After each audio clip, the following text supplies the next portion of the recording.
I'm Congressman Jim Banks. Glad to be heading to the airport after a long week. Looking forward to going back to Indiana with Amanda and our three daughters, Lily, Betsy, and Annie, and seeing them late tonight after a long week in Washington, D.C. It's been an exciting week in Washington. On Tuesday evening, we heard from the president as he addressed both the House and the Senate in his joint address. Was very excited to have my friend James Romano, a 16-year-old junior at Canterbury High School, and like me, a native of Columbia City, our shared hometown. He was able to share in the experience, sit in the gallery of the chamber, and be a part of this historic moment to hear this new president lay out a vision and address the American people about how he will roll up his sleeves and begin the important work as our 45th president. I'm excited about the work that we continue to do in Washington, likewise, with a number of pieces of legislation that we've already passed.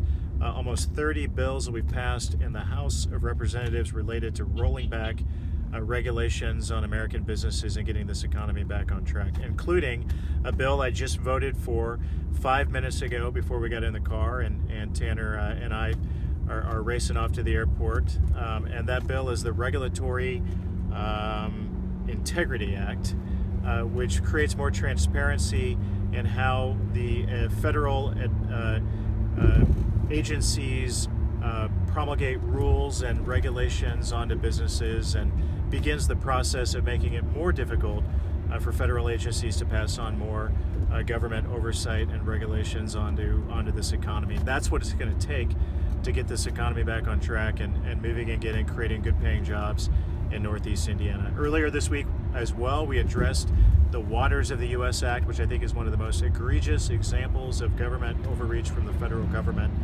One of the issues I heard from constituents and voters all the time back in the district last year when I was running for this office, and I'm glad to report that is one of many issues that we've addressed at the outset of this Congress to make it easier for businesses to do business and for this economy to grow. I also introduced my second piece of legislation today, which is the Vets Success on Campus Act, which takes a pilot program that was created in 2009, providing for more counselors and more programs on college campuses around the country, and make that a permanent program to allow more colleges to adopt this good program, which provides counselors to help navigate veterans on campus through the bureaucratic GI Bill benefits, and also provide them career counseling support as they make that important transition from being in the military on active duty or being deployed, and helping them to reintegrate into a college campus setting, and also preparing them for their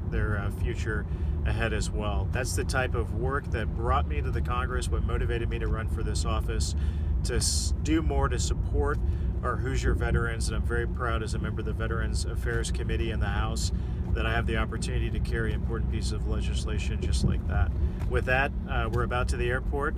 I hope you enjoy these opportunities to talk a little bit about what we're up to in Washington. We want to hear from you. We want to hear your feedback. Our team is prepared to take your phone call, your email, to hear from you on social media. You can follow us every day on Facebook, Twitter, Instagram, on YouTube. Those are easy ways to connect with me and with my staff. We want to hear your thoughts on important issues and legislation. And earlier this week, I should note, we did a Facebook Live question and answer session. I hope you enjoyed that. If you did, let us know, and we'll do it again next week when I get back to Washington. With that, I'm looking forward to heading home, and hopefully we'll see you again soon.